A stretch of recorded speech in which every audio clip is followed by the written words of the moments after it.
Northern Albania, breathtakingly beautiful, but dirt poor. There's not much to do here apart from farming. Therefore, many people have left their villages to go to the capital city, Tirana, or to other countries. On the other hand, the seclusion here seems charming to some people, mainly tourists from richer European countries. And they pay good money for accommodations, for meals, or a guided tour of the mountains.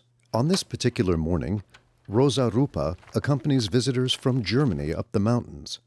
She's converted her family home in Thethi into a guest house and also works as a mountain guide. It's a profitable business for the 38-year-old and her family.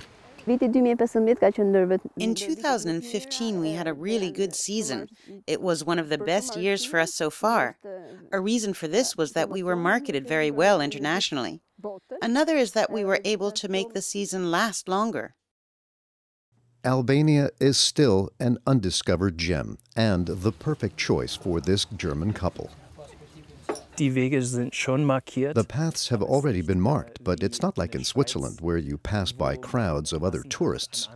You get the feeling that you're discovering something completely new. And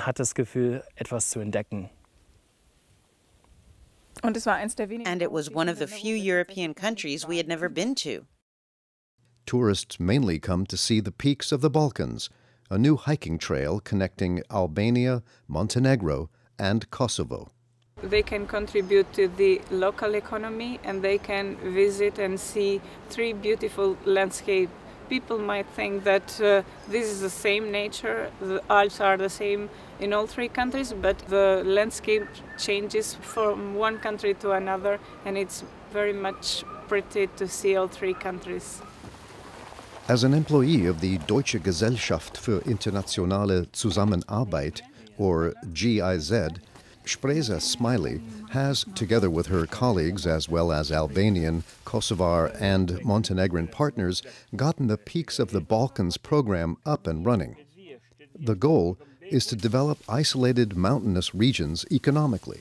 For example, here where Deda Nika lives, close to Thethi. In his 500-year-old farmhouse, the 46-year-old earned 15,000 euros in 2015 alone by providing accommodation and food to 1,000 visitors. This year, his greenhouse in particular made a profit. He cultivates local vegetable varieties with the support of GIZ. This year, I could increase my productivity by 80 to 90% in comparison to last year. This was because of my greenhouse, which I built this year with the support of GIZ. The great advantage of having a greenhouse was that I could begin to harvest earlier than usual. The more vegetables that are produced locally in Thethi, the more the inhabitants of the valley earn. The more families move back to Thethi. Therefore, Deda Nika passes on his knowledge to his neighbors. And he sells his vegetables, which he grew with seeds native to the region, to restaurants in the valley. A friend takes his vegetables in his car and brings them to Maria Ndoja, who hosts tourists in her guest house. These vegetables are very important to us. Homegrown varieties from our village are cultivated here. They're very fresh and organically produced. We like these vegetables, and the tourists like them too. Tourism has been a main source of income for a long time, with regional products from Thethi itself making their own contribution. The valley is beautiful. I mean, we could stay there. With weather like today, we could stay forever and hike. And what I enjoyed most is the quietness, the peace. The Thethi success story is only set to continue in 2 regional nature parks at Shkrel and Nikaj Mertur, which are close by. Here, too, the breathtaking natural surroundings invite you to roam freely and simply unwind.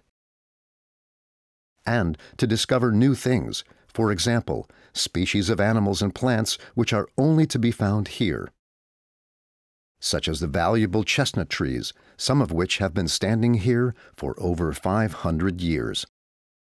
The chestnut is very important to us. It's the only thing here that people are able to employ themselves with, because we don't have other opportunities to earn money. The number of grapevines here are minimal, just those for private consumption. Chestnut trees are the future. Anyone who has chestnut trees will earn at least some money. The others won't. GIZ supports families and farmers who wish to accommodate new visitors.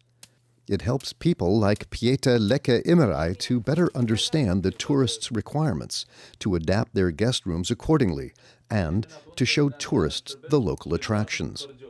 This includes local agrobiodiversity, which is worth discovering. For example, Busha cattle, a local breed of mountain cattle, of which there are only 300 specimens in all of Albania. 5 of them belong to Pashku Peci in Lekbibai.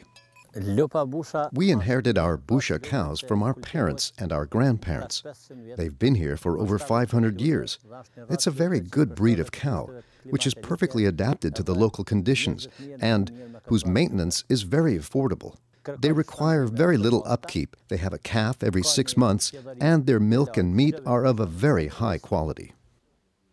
And these mountain grass-fed cows produce high-fat milk, which Basha Pesi uses to make a pretty tasty cheese. The family hopes to supply this cheese to restaurants in the region and cater to tourists who stay with them. These tourists will acknowledge that this is a specialty and pay good money for it, enjoying their host family's hospitality, which Albania is famous for.